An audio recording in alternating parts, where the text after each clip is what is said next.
Today I have with me Doug Schadle from Rhino 7. Doug and I go back many, many years. Doug and Rhino 7, they turn businesses into franchises and they help them grow and become prosperous. So Doug, how about a little bit of background information on yourself, Rhino 7, and how you help businesses grow? Well, thanks, Greg. I appreciate the opportunity to talk with you today. And as Greg mentioned, we do go back quite a ways. And, when we first started Rhino 7, my partner, John Cohen, and I, that was in February of 1999. And when we first started, we were primarily a franchise sales organization, but we were also operationally inclined. And what that means in franchising is that we focus on helping franchisees do better in a variety of different ways. But back in the early days, we focused primarily on larger franchisors that wanted us to come in and help them grow and take a real look at what they did operationally to support franchisees and enhance those things and make them better for them. And we did that.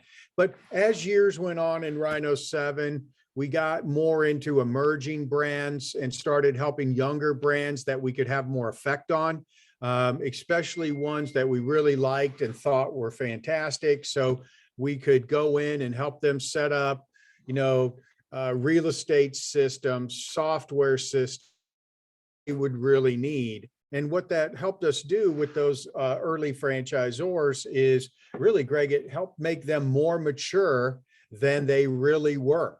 So most of the time when someone's starting a franchise out there, they've got a successful independent business, right, that they have done, right? And then we can take that successful independent business and really wrap a franchise system around it.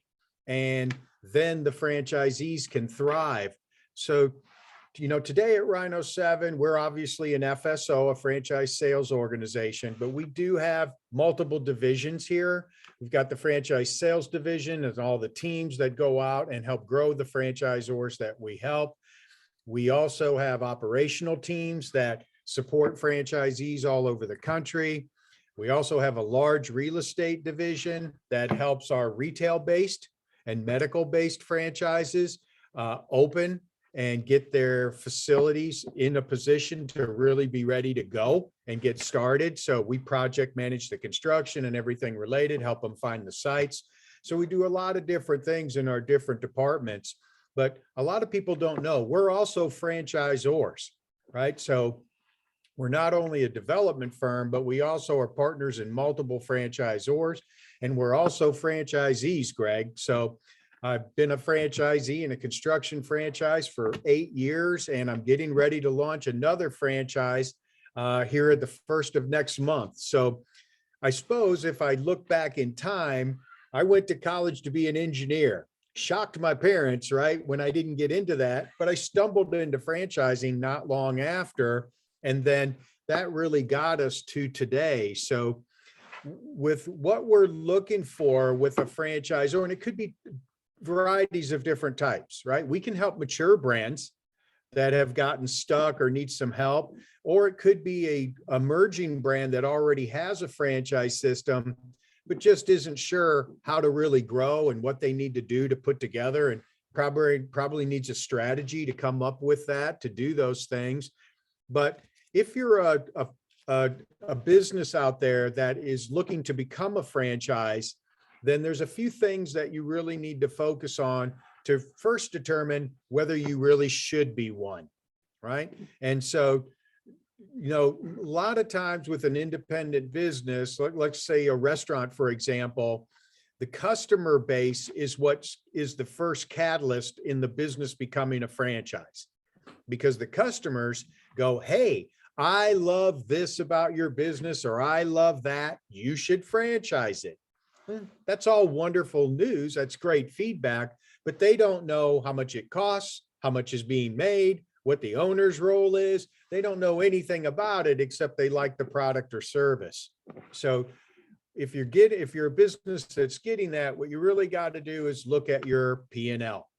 A P&L will determine whether you can be a franchise or not. And I'll give you an example of what I mean. So let's say that I am a business doing $1 million in gross sales as an independent. And after all expenses as an independent, the owner nets out $100,000. Okay. So that business probably wouldn't be a good franchise, at least the way it sits now, not because it grosses $1 million, but because it nets 10%. And that's without royalty and ad fund fees. So as a franchisor, you've got to take what you've done in the past financially and add to the expense category about 6 to 7% of the gross sales that comes off the bottom line. So in that case, an independent business doing $1 million that made $1 million would only net as a franchisee, if they were doing that, $30,000 to $40,000 a year. In that case, it would be good for the franchisor, but not good for the franchisee. Okay, so let's reverse that. Let's say you've got a business that an independent is doing that's doing $1 million a year, but that business makes $200,000 a year in profit. Now, when you take out the royalty and ad fund, Greg, what you end up with is a very profitable business. Not only will it work well for the franchisee, but it'll work great for the franchisor. Okay, so I want to go a little bit further with that. The net income is for the franchisee, the gross income is for the franchisor. So if you're a business that has low gross sales but high margins, and you're looking to be a franchise, then that's going to be a good franchise for the franchisee, but a tougher business at the franchisor level, right? Because the franchisor is not going to make much money per franchisee. So you've got to take all these things really into consideration. And then once you've gotten all those things, you can factor in what you need, and then you can really determine what you would be as a franchise.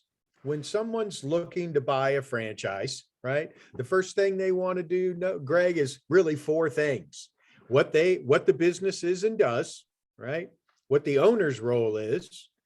How much does it cost me to get into the business, and potentially what can I make? Right? So if you're going to be a franchisor, you've got to be able to answer those questions legally with a franchisee.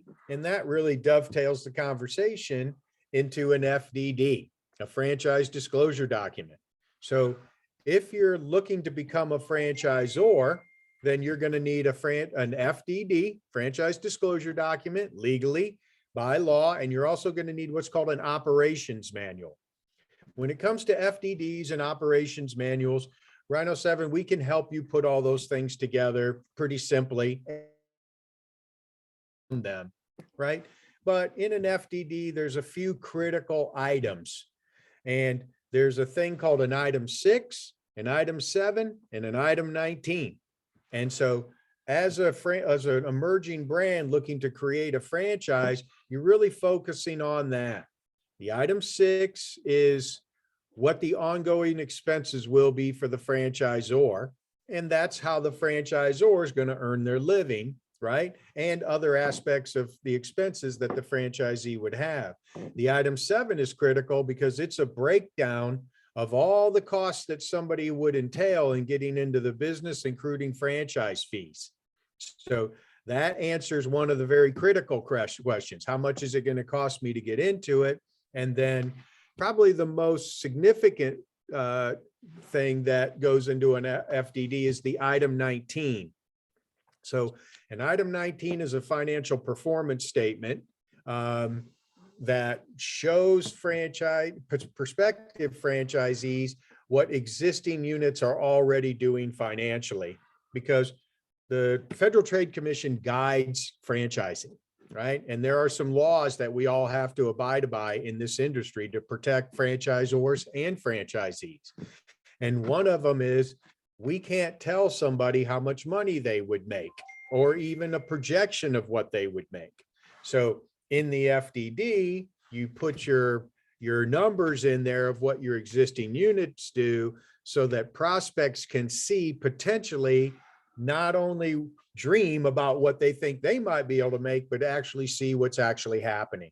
And then you can have a much more detailed item 19. The more detailed it is, the easier it is for people to figure out potentially what could happen. The more vague it is, the harder it is for somebody to figure out. So I know I got kind of going down a rabbit hole a little bit with you here, Greg, but that's really what you've got to do to determine whether you should become a franchisor or not. So if you do those things, it'll make your life a lot easier once you become one. So getting an FDD done, getting an operations manual done, you want to shop around a little bit of that and make sure that you're not spending too much to try to get one and to get one created. There are a lot of companies out there or individuals that'll help you put that together. And obviously we'd be able to guide you pretty well with that. So one of the things that I think, people that are looking to get into the franchise business need to really do is come up with a solid strategy. Every brand is going to be different. There are varieties of different things or strategies that franchisors can use to grow their company. They could be a market penetration strategy. They could be a territory-driven system. They could be an area developer system. They could be a master franchise system. So you want to make sure you get with somebody what really could be the best and most advantageous for you as a franchisor. Right? Because it costs money to become a franchisor. So you want to optimize all these things so you're not wasting money in different areas on different things. So I've been talking quite a bit here, Greg. I think I'll stop for a second. Anything that I can answer for you? Well, yes. So let's go back to the very start, the very beginning. Why would you, as a business, choose to become a franchise over just building out everything yourself? What would be the benefits of doing it the franchise route? That's a fantastic question, right? So why wouldn't I just grow this everywhere myself? Well, there's really two pieces of that change that. One is speed, and the second one is cost, right? So let's say that, and we'll give a couple examples here. Let's say that I've got some money, but I don't have the money to go open up hundreds of markets across the United States, right? Then franchising become a very good vehicle for you to get your brand out there and grow it everywhere, and basically use other people's assistance and money, and you assist them back to be able to grow the system. Let's go another route. Let's say that you've got private equity behind you and they love your business and you want to go grow them and own them all everywhere. Well, there's a hybrid that you can do there. In that case, it's really not the funding, it's more so the speed, right? So you can have a team of people that can open units one at a time and go across the country into different markets and go out and do it. Or you can use about the same team of people to open dozens or hundreds of them across the country, basically at the same time. So that's really why you would go one way or the other. It's always good when you start a franchise to go out and test your own system. So if you've already done it once and you have a really good business and it's rolling, it's always a good idea to go to a completely different market and do it again and learn how to build a system that would support a whole new market. Makes it a lot easier for you. But back to your original question, you can go either way. You can have hybrids of it, but most of the time, Greg, it's probably speed and funding that really brings franchising into play. Now, there is a hybrid of the hybrid, and the hybrid of the hybrid is you do both at the same time. In that case, always a good idea would be if you're going to open corporate units while you franchise at the same time, you can blend the support teams for both, which can cut your costs to be able to do that. But it's always a good idea to choose particular markets that you're going to open corporately and then block those out and only do corporate units in those markets. and leave other markets for franchisees, so that you don't have too many blended markets, right? Gotcha. You want franchise market and corporate owned markets. They're a little bit easier to manage in that scenario. Perfect. So when you're talking to a franchise, as you alluded to before, you're not just going to say, yeah, you want to become a franchise, I'm going to make you a franchise. You're going to actually delve deep into their P&Ls and say, does this make sense? Yeah. And that's, that's really the only true way to do it. So like I had a conversation with somebody this morning that was looking to franchise their business. And what we determined in about an hour was he's got a good possibility to do it, but he probably needed to wait a year while he worked on about a half a dozen things and then roll out the franchise, right? So you only get one time to initially roll out.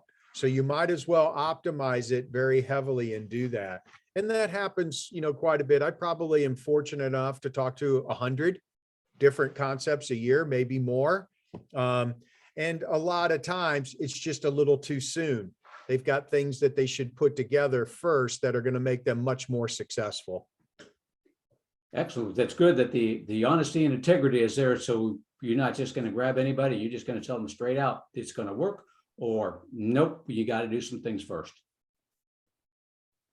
Yeah, and I mean, this is a small community in franchising, and as businesses come into the franchise community, you're getting to know more and more people all the time. And franchising has been good to us here at Rhino 7. We've had a really nice 20+ year run here.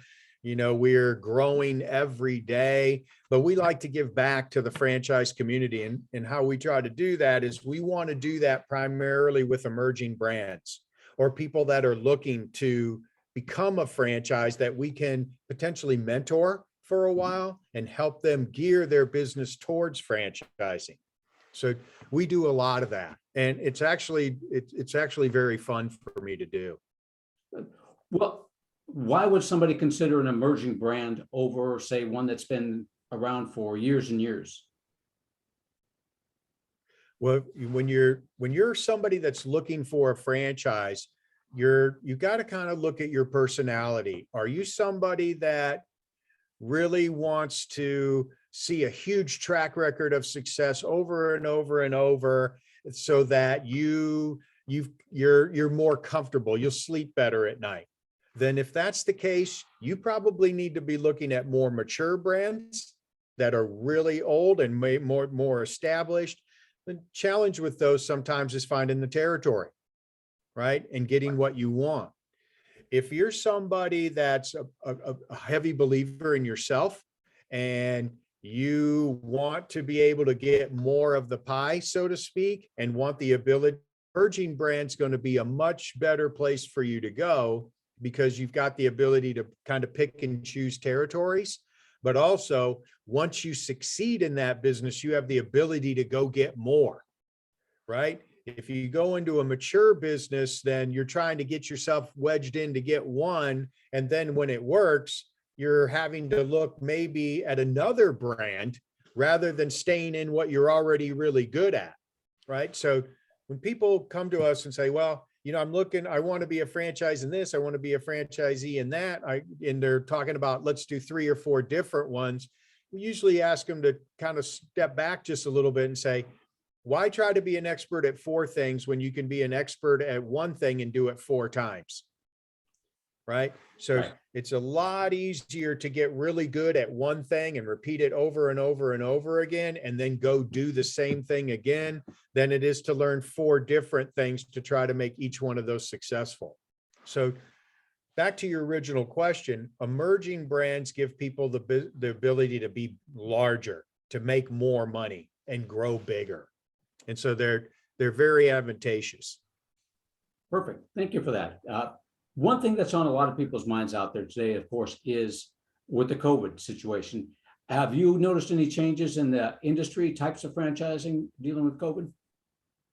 Yes, a lot of our brands actually thrived during COVID. We have a lot of pet care brands like Fetch and Duty Calls and now Furryland Pet Grooming. These types of brands thrive in COVID, and they thrive basically all the time. The pet care industry is booming.